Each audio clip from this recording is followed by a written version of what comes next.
question, if I understand, so like, just briefly, like when I'm talking about voice leading, what am I talking about? Well, I mean, without getting too academic, and I don't even like to think that way, but the main melody, in academic terms, cantus firmus, but you know, in our case, it could be Let It Snow or Frosty the Snowman. But any voice moving to another is technically voice leading. But what we're talking about specifically when we use the term voice leading, it's moving into a new harmony. And that's generally with guide tones. When people say the third and the seventh are the guide tones, that's only half the picture, because just like a river is not a thing, it's something in motion.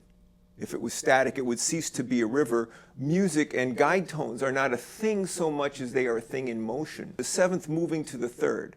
So I don't look at it so much like a D minor seventh alone, although sometimes you, just like when you dissect a body, it's dead, you know, you can look at one organ and take it out and cut it up and analyze it, but what you've effectively done is killed it. The D minor seventh is a chord in motion often, like in the key of C, would be the 2 chord. And what that means is that it's not home yet. You know, you could say that about any number except 1, it's not home yet.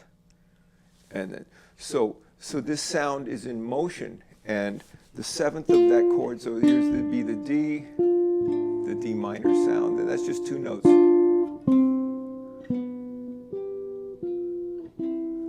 So I heard the sound. This is a good example where I think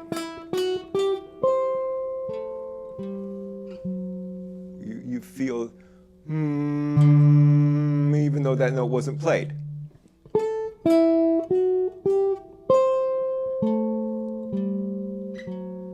I feel the D, everyone does, because the guide tones, guides point, you know, so the guides point to you to hear something. That's why they're called guide tones, is because you're hearing something that's not there. It's pointing to something, so.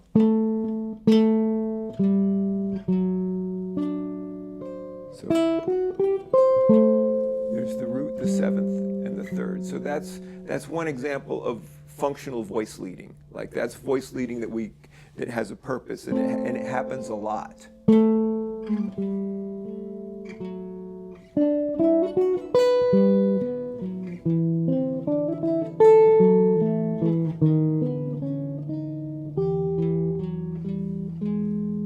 So now this is, remember earlier I did the cycle of fifths. Well, this is the cycle of fifths in the diatonic scale, as opposed to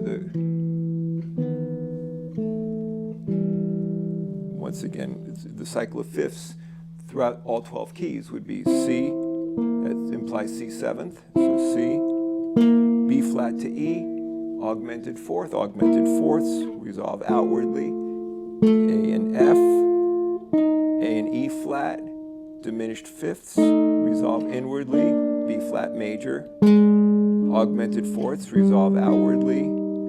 This is E flat major, E flat 7th, G and D flat, diminished fifths, resolve inwardly, out, in, out.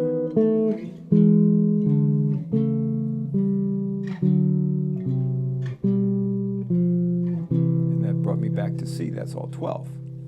Now, that's the chromatic scale, but the diatonic scale, this would be the key of G or E minor. So I'm going to use the diatonic scale. The cycle of fifths would be A minor to D 7th, to G major, to C. So,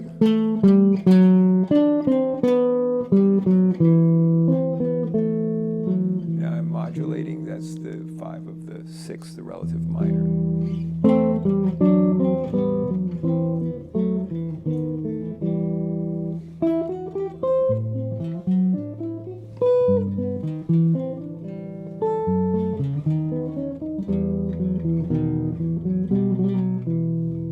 Bach was very fond of him. He used to play Autumn Leaves all the time. Of course, he didn't call it Autumn Leaves. It was, you know, whatever, tune he was writing, but he used that progression. As we know from the Beret, this is the ending of the Beret, where he goes.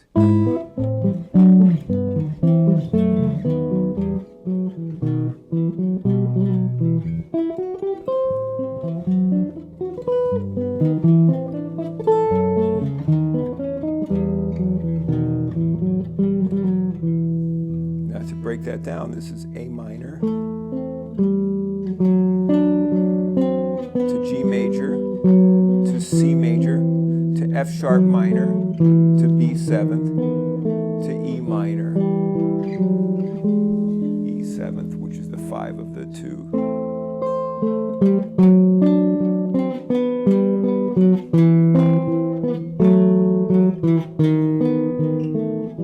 But that's voice leading.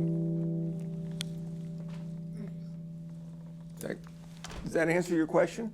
Gosh, I hope so.